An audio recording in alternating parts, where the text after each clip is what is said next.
열대야가 시작되니 사람들이 잠을 쉽게 이루지 못해 한강변으로 많이 나오시는구나. 네, 그래요. 정말 달고 시원한 수박이에요. 가족끼리 나눠 먹으며 이야기꽃을 피우니 더위가 한풀 꺾여요. 그래, 최근에 뉴욕타임즈 독자 20만 명 이상이 21세기 최고 영화 100선을 뽑는 설문을 조사했대요. 어느 영화가 1위에 뽑혔을까요?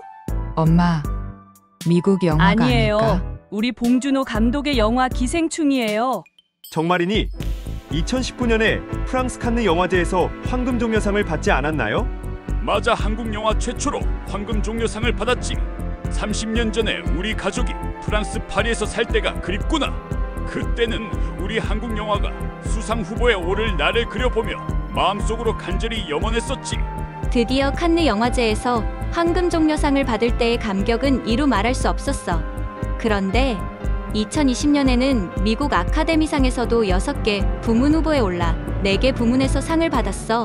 작품상, 감독상, 각본상 그리고 국제장편영화상이야. 그야말로 우리 한국 영화가 세계적으로 빼어난 창의성과 예술성을 인정받은 셈이야. 할아버지, 기생충은 회충이나 촌충 등 사람 몸 안에 사는 해충 아니에요. 그래, 기생충은 스스로 노력하지 않고 사람에게 붙어서 영양분을 뺏어 먹고 살아. 그래서 나 어렸을 때는 구충액을 매해 한 번 밤에 자기 전에 복용하곤 했지. 숙주에 기생하는 종류는 기생충 이외에도 또 있어. 예컨대 버섯이나 곰팡이는 기생균이고 겨우살이는 기생식물이야. 아버지, 영화 기생충에서 주제는 뭐예요? 상류층과 하류층 간의 계급 차이와 경제적 사회적 불평등이라고 생각해. 맞아요. 어두운 반지하방에서 사는 가난한 기택 씨, 가족과 여유롭고 넓은 저택에서 사는 박 사장 가족 간의 빈부격차가 뚜렷해요. 그래서 사회적 논평을 제공했어요. 그래요. 저도 영민과 반지하방이 궁금해서 경기도 고양시에 설치되어 있는 영화 세트장을 보고 왔어요. 이제는 외국인들도 반지하방이 궁금해서 많이 오더군요. 안에 들어가 보니 창문 절반 위로 수직인 바깥 덜이 땅이 보이고 창 절반 아래는 어두운 지하였어요. 퀴퀴한 곰팡이 냄새도 나니 그 냄새가 김씨 가족들 몸에 저절로 배었을 거예요. 기택씨 식구들이 부자인 박씨 집으로 모두 취직이 되어 들어가더군요. 제일 먼저 아들 기우는 대학 학력을 조작해 대학생으로 속이고 과외를 합니다. 두 번째로 딸 기정은 미술대 준비생으로 경력을 부풀려 속이고 미술 및 심리상담사도 겸해요. 한마디로 사회의 권위와 체제에 대한 도전이에요. 또한 옳고 그름에 대한 경계를 모호하게 만듭니다. 그렇더구나. 권력 역학관계와 통제에 대한 욕구를 보여주더군. 또한 성공의 취약성과 특권적 지위를 잃는 것에 대한 두려움도 드러내. 그런데 이 영화에서 가난한 기택씨 식구들만 박씨 집안에 의존하는 기생충이 아니더군.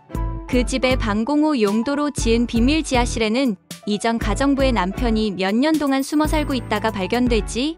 예, 저도 또 다른 종류의 기생하는 인간을 보고서 깜짝 놀랐어요. 그래요. 나도 충격을 받았어요. 계층 간의 갈등과 차별이 극명하게 부각되는 또 하나의 기생충으로 묘사되었어요. 유쾌하게 뒤틀리고 불안한 충격파가 가난한 하층민 가정을 따라가더군. 그러다 마침내 부유한 상층 가정으로 스며들어요. 현재 우리 사회를 그대로 비추면서 신자유주의를 맹렬히 질책하고 있어요. 그럼 과연 하층민인 가난한 기택씨 가족과 전가정부 부부만 기생충일까요? 나는 부유한 박 사장 가족도 사람들의 노동력에 기생하여 사치와 편안함을 유지하고 있으니 이들도 기생살이 하고 있다고 생각해요. 맞아요. 그래서 과거 역사에서 양반과 종의 관계에서도 가진 자들이 스스로 노력하지 않는 기생살이를 보여줘요. 이런 계층 간의 갈등이 단순히 경제적 불평등에서 비롯된 것이 아니라 여겨져요. 그래, 오빠. 내 말에 동의해. 사회적 통념과 오해 그리고 편견에서도 기인해. 이제 우리가 예약해 놓은 한강버스 탈 시간이 다 되었네. 잠실에서 서북쪽의 마곡까지 가보자. 8월까지는 시범 운행이고 9월부터는 본격적으로 운행한다더군. 선상에 올라보니 서울의 야경도 정말 멋지구나. 아까 이야기를 계속해볼까요? 어쨌든 기생충 영화가 사회적 논의를 촉발하는데 성공했다고 봐요. 그렇다면 우리 사회를 어떻게 변화시키면 좋을까요? 기생충도 살아남기 위해 숙주에부터 살듯이 하층민들도 발버둥치며 애쓰는 모습이 짠하기는 하네요. 그러나 다른 사람을 거짓과 조작으로 속이면서 사회 질서와 규범을 어기는 것은 부당해요. 맞아요. 부정과 불의가 이 사회에 만연하게 된다면 상호 간에 믿지 못하는 생지옥이 될 거니까요. 할머니께서는 젊은 시절에 열심히 일하면 직업이나 집을 쉽게 구할 수 있었나요? 물론이지. 여보, 당신과 나는 열심히 일해서 먹고 살만했지요. 맞아요.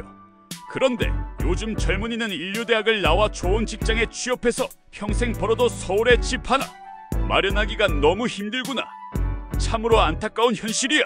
그럼 아버지, 이 사회적 불평들을 어떻게 하면 해결할 수 있을까요? 나는 우선 교육 기회를 확대해야 한다고 생각해. 가난한 아이들도 대학까지 양질의 교육을 받을 수 있게 지원하고 사회 진출이 쉬운 교육 풍토를 만들면 좋겠어. 특히 미래 세대에게 창의적이고 감성적 개발을 많이 시켜 각자의 개성을 살려주는 시민 교육이 필요해. 맞아요.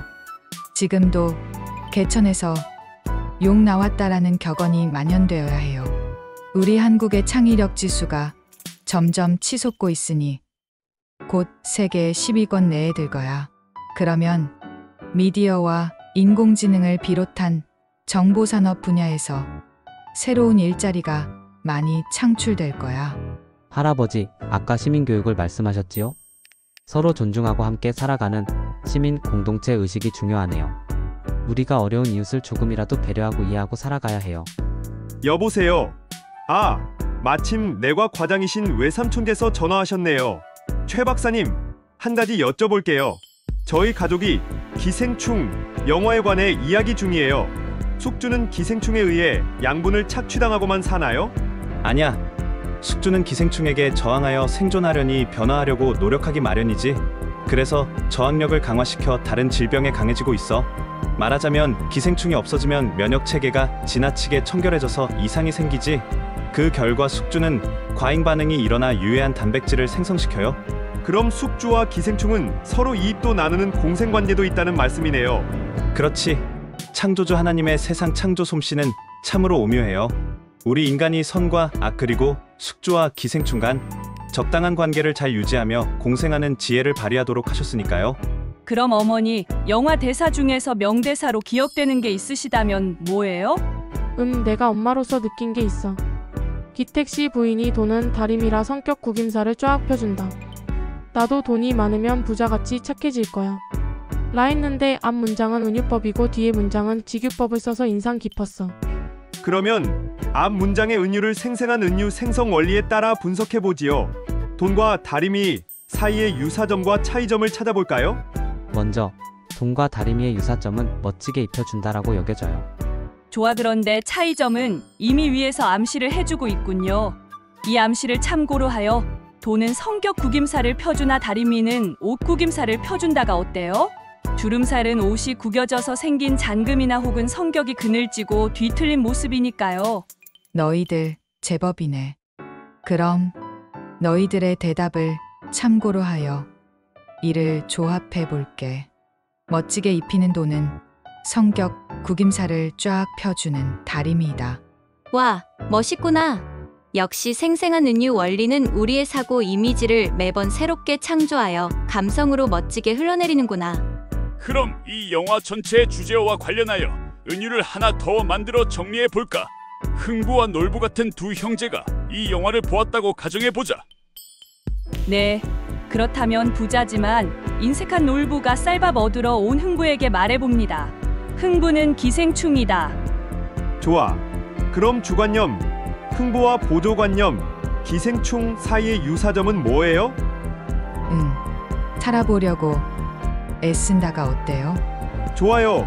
그럼 영민, 둘 사이의 차이점은 뭘까? 네, 흥부는 자기 가족을 생각하고 기생충은 자기 자신을 생각한다. 괜찮아요? 그래, 좋구나. 답은 각자 개성에 따라 여러 가지가 나올 수 있는 게 생생비유 교육의 장점이지.